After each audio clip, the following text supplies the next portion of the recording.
SSS members and pensioners, bukas, Biyernes, July 31, 2026, apat na importanteng bagay mangyayari na.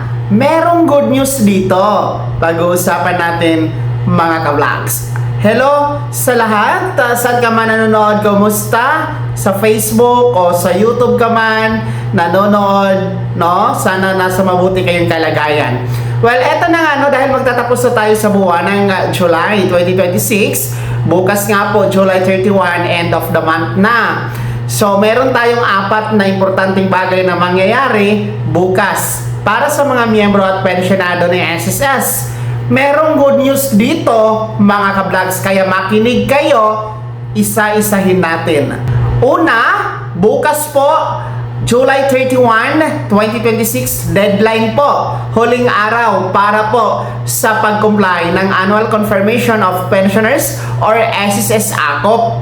Well, para po ito sa mga merong buwan ng kapanganakan nitong July 2026 o magbe-birthday kayo sa buwan na ito, anumang petsa, no? And then, ang edad dapat 80 pataas, 80 years old pataas, ang required mag-comply ng AKOP. And then, birth month itong July. Retiree pensioners, survivor ka man, disability pensioners ka man, nasa Pilipinas o nasa abroad, kailangan mag-comply ng AKOP ayon sa Circular Number 2023-013. So, para hindi maputol ang inyong pensyon, ha, mga July birth month celebrant, and 80 years old pataas, please comply your AKOP. Hanggang bukas na lang po ang huling araw, no? Pwede kayo mag-comply ng AKOP, walk-in sa pinakamalapit na branch ni SSS.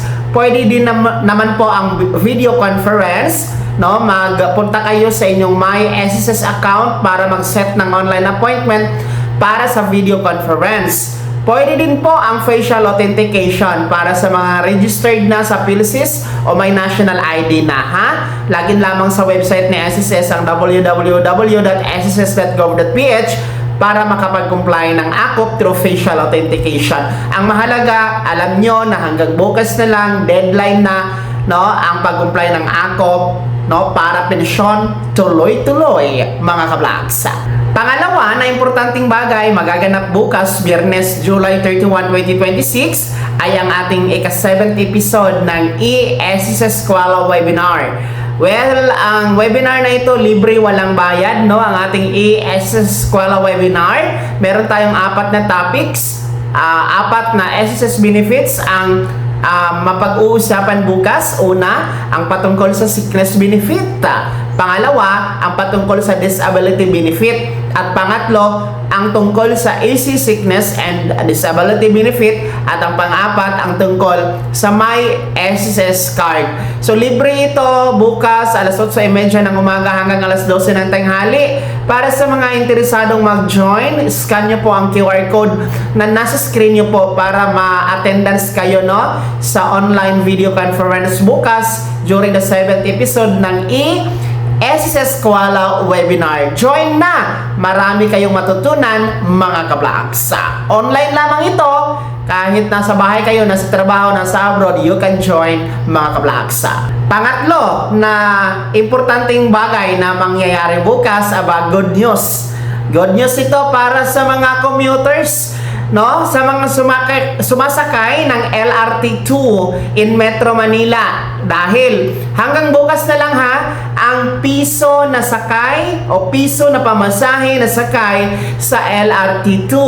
Well, ito po'y handog, pa-promo ng Discartec ng RCBC. Ang Discartec ng RCBC kasi partner ito ni SSS kasi ito po yung partnership ni SSS sa ating My SSS card, no? Kaya isa ito sa pa-promo nila kung saan ang mga meron na pong My SSS card pwede pong mag-avail sa ₱1 na pamasahe sa LRT2, no? Hanggang bukas na lang ito, July 31. Actually, nagsimula na ito noon pang July 14 at hanggang bukas na lang ito magtatapos. Okay? Piso lamang ang inyong pamasahe. Well, para naman ito sa mga sumasakay lang sa LRT2, no? Yung mga taga Visayas, Mindanao at outside Metro Manila, wala tayong hindi po kayo kasali. Kasi nga walang LRT dyan sa inyo, di ba?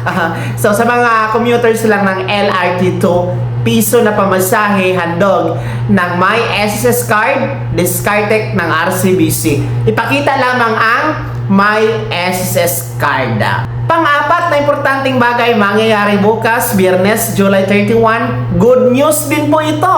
Well, para sa mga pensyonado na kabilang sa first batch na may date of contingency from 1st to 15th day of the month. Dahil alam nyo ba, bukas na magaganap ang inyong August pension crediting. Well, advance ito mga first batch SSS pensioners dahil ang inyong original na petsa ng pension crediting for August dapat ay August 1. Kaso lang, yan ay araw ng Sabado na tapat. Hindi pwede mag-credit ng pensyon if weekend na tapat or holiday. So, atras tayo sa last working day ni SSS. Kaya instead of August 1, bukas na po, no? Biyernes, July 31, 2026, magaganap po ang inyong August Advance Pension Crediting Schedule, mga first batch. Advance ng isang araw, mas maaga kaysa inaasahan. Kahit pa paano, maaga nyo pong makukuha ang inyong August pension, mga first batch. So, antabayanan nyo po sa inyong ATM card, ha, mga first batch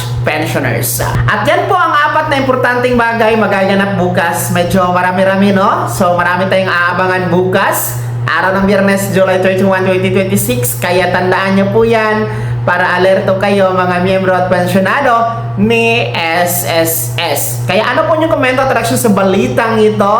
Well, anyway, no, ano po ba ang inyong experience para sa buong buwan ng July, no? Kumusta po ba ang buong buwan ng July? Ibahagi niyo po sa comment section na nasa baba. Maraming salamat sa pagtutok. God bless. Mag-ingat mga ka-vlogs.